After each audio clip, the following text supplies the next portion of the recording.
समय की बात है। एक गांव में एक निर्धन व्यक्ति था जिसका नाम सोमदत्त था। उसकी कुटिया एक पुराने पेड़ के नीचे थी, जहां सूरज की रोशनी मुश्किल से पहुंचती थी। यहां तक कि उसके दरवाजे पर खड़े होने पर मिट्टी से भरी जमीन पर धूप की किरणें जैसे संघर्ष कर रही थी। सोमदत्त का जीवन कठिन था। उसके पास ना तो एक ठीक से रहने का घर था और न ही खाने के लिए पर्याप्त भोजन। लेकिन उसके हृदय में एक चमक थी जो उसके इर्द गिर्द के अंधकार को भी रोशन कर देती थी। सोमदत्त ने एक नियम बना रखा था। उसके दरवाजे पर जो भी भूखा या प्यासा आता, वो उसे अपने हिस्से की आधी रोटी भी दे देता था। उस सर्द शाम, जब हवाएं ठंडी हो गई थीं, वो अपनी कुटिया के बाहर बैठा था। उसकी आंखें आसमान का नजारा देख रही थी। इस बीच यमलोक में हलचल मची थी। यमराज अपने काले और गंभीर स्वर में अपने दूतों से कह रहे थे, सोमदत्त की आयु के अब केवल 7 दिन शेष है। 7वें दिन की संध्या को उसे काल सर्प, सांप के डसने से मृत्यु प्राप्त होगी। यह उसके प्रारब्ध में लिखा है। अगले 6 दिन सोमदत्त ने अपनी दिनचर्या को निभाया, हमेशा की तरह दूसरों की सहायता की। 7वें दिन, जब उसकी मृत्यु का समय निकट था, वो अपनी कुटिया के बाहर बैठा था। तभी वहां से एक अत्यंत वृद्ध और बीमार साधु गुजरे। वे भूख और प्यास से तड़प रहे थे। उनके चेहरे पर समय की कठोरता स्पष्ट झलक रही थी।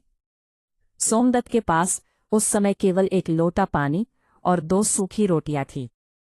उसने बिना कोई सोच विचार किए उन रोटियों को साधु को दे दिया और पानी पिलाया। साधु ने तृप्त होकर कहा, पुत्र, तेरा हृदय स्वर्ण जैसा है। ईश्वर करे तेरी आयु लंबी हो और काल भी तेरा कुछ न बिगाड़ सके। जैसे ही साधु वहां से गए, झाड़ियों में से एक काला नाग निकला। वो सोमदत्त को डसने के लिए तेजी से आगे बढ़ा।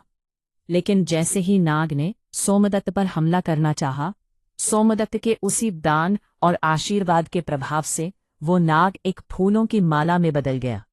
यमराज के दूत यह देखकर दंग रह गए। वे खाली हाथ यमलोक लौटे।